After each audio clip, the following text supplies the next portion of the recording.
जो दुआ असल में कैसे कबूल होती है, ये बात समझ जाओ। दुआ क्या है? दुआ रब की तरफ एक रिक्वेस्ट है। बंदा खा अपने मामले में या किसी दूसरे के मामले में करता है। मैं बीमार हूं, मैंने रब को पुकारा है, अल्लाह मुझे शिफा दे, ये मेरी दुआ हुई, मेरे लिए हुई। किसी ने आके कहा जावेद साहब जरा दुआ कीजिए, मैं बीमार हूं। मैंने कहा कि ऐ अल्लाह फला बीमार है, इनकी शिफा दे। ये दो तरीके हो गए। एक क्या हुआ, मैंने अपनी निस्बत से अल्लाह तबारक व तआला के पास रिक्वेस्ट रखी। दूसरा क्या हुआ, दूसरे के लिए अल्लाह के पास रिक्वेस्ट रखी। ये दोनों जायज तरीके हैं, हलाल हैं, लेकिन ये रिक्वेस्ट रखने का काम ही हमारा है, कबूल करवाने का काम किसी का नहीं है। वो रब की अपनी मंशा पे है।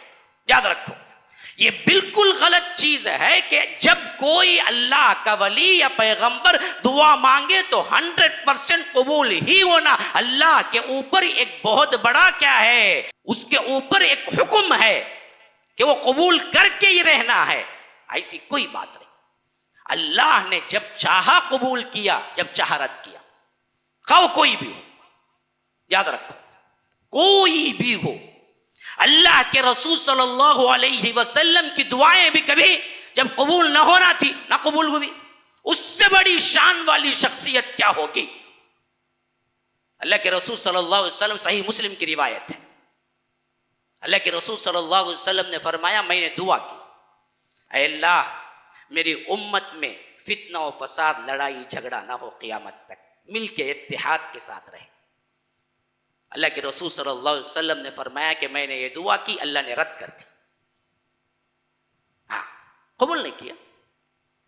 अल्लाह के रसूल सल्लल्लाहु अलैहि वसल्लम ने दुआ की, हाँ, कबूल नहीं हुई। उसी वजह से तो हम हजारों फिरकों में बट के रोज क्या है, लड़ते झगड़ते रहते हैं। अगर वो दुआ कबूल हो जाती ना, फिर हमारे अंदर लड़ाई नहीं रहती। अल्लाह के रसूल ने मांगा था ये दुआ, अल्लाह ने कबूल नहीं की। हजरत नूह अपने बेटे के लिए दुआ किए थे, दुआ कबूल नहीं हुई। हजरत इब्राहिम अपने बाप के लिए दुआ किए थे, दुआ कबूल नहीं हुई। दुआ की कबूलियत का तमाम दारोमदार अल्लाह पर है। चाहे तो जिसकी चाहे कर ले, चाहे तो जिसकी चाहे रद्द कर दे। यह शर्त नहीं है कि दुआ अल्लाह कोई बंदा कर दे तो दुआ को कबूल ही करे। इसका उल्टा हम देखेंगे कुरान के अंदर, यह सबसे बड़ी अहम तरीन बात, शैतान की दुआ कबूल कर ली। अब बोलेंगे मौलवी साहब दिमाग तो सही है। हाँ, बिल्कुल सही है।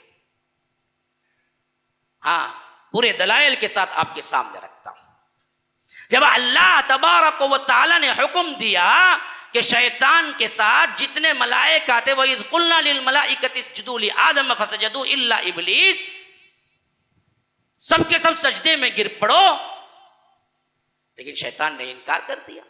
शैतान ने इनकार किया तो अल्लाह तबारक व तआला ने पूछा, मा मनाअका अन तस्जुद लिमा खलक़तु बियदै, मैंने दोनों हाथों से जिसको बनाया तूने क्यों इनकार किया? कहा कि अना खैरुम मिन, मैं बेहतर हूं।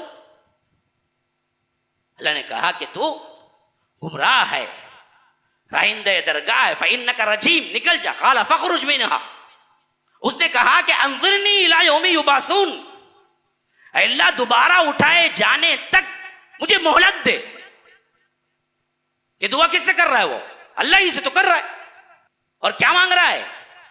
कितनी बड़ी बात जी भाई। कोई जिएगा 100 या 200 या 300 या 500 या 1000, चलो भाई पुराने जमाने के लोग, हजरत आदम 1050 साल, हजरत इदरीस 950 साल, इसी तरह 850 के बहुत से, चलो भाई जो बहुत लंबी उम्र मिलती है 1100 साल पुराने जमाने की। लेकिन ये बदबख्त ने जो मांगा वो अजीब तर चीज नहीं थी क्या जी? उसने मांगा कि जब तक रहेगी दुनिया तब तक नहीं, बल्कि दुनिया उजड़ने के बाद, फिर सब कुछ मरने के बाद, फिर दोबारा जब अल्लाह उठाएगा ना, उस वक्त तक की मोहलत दे। अंज़िरनी इला यौमि युबअसून।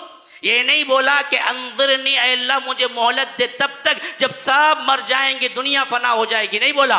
उल्टा क्या बोला, दुनिया फना होके, मर के, दफन होके, वो कितना लंबा अरसा है, उतना लंबा अरसा खत्म होके फिर अल्लाह ताला दोबारा जब उठाएगा कब्रों से, उस वक्त तक की मोहलत दे। गोया कि हजारों लाखों साल की जिंदगी मुझे दे। कितनी अनोखी बात है। लेकिन अल्लाह को कबूल करना था, अल्लाह पर कौन रोक लगा सकता है। अल्लाह ने कबूल कर ली, फरमाया कि हाँ दूंगा मैं तो, हाँ इन्नका मिनल मुंज़रीन, तुझे मोहलत है, जा इला यौमिल वक्तिल मालूम, जिसका वक्त मुझे मालूम है। कबूल हो गई। अब दंदनाता फिर रहा है, हमारे सब ईमान को खराब करता है ना जी। कबूल कहाँ हुई? अल्लाह के यहां। किसकी? शैतान की। चाहा कबूल कर लिया। तो मालूम हुआ कि दुआ की कबूलियत में अल्लाह पर कोई दबाव नहीं किसी का। चाहा शैतान के कबूल कर ले, चाहा नबी के कबूल ना करे। इसका मतलब यह नहीं है कि अल्लाह ताला फाजिरों की ही कबूल करता है, यह मतलब गलत मतलब ना निकालना।